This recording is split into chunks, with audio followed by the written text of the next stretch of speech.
Our last task in this training workshop is to save the audios. I am on page 10 of the workbook.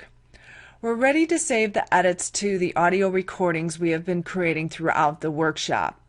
Now, if you plan on editing the audio in the future, you may wish to save it as an Audacity file, and to do that you would go File, Save Project As.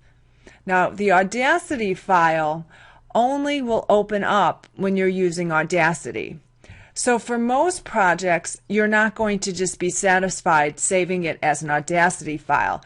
You need to actually export the file. And when you export the file, then you have a variety of options that you can save it as. Most typical or most common file extension would be a WAV file, but you might choose to pick an MP3 file, which is also a popular file.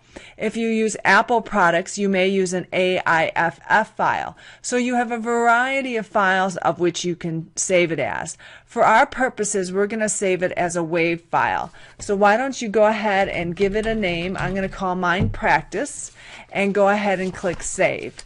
Now what will happen is the metadata file will open up, and if you want to actually, for example, put the artist name, track title, and all that, you can do that.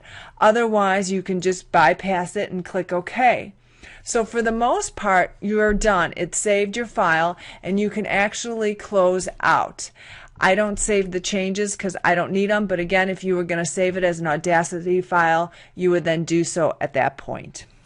So why don't you go ahead now and practice saving your audio by following the steps on pages 10 and 11 of the workbook.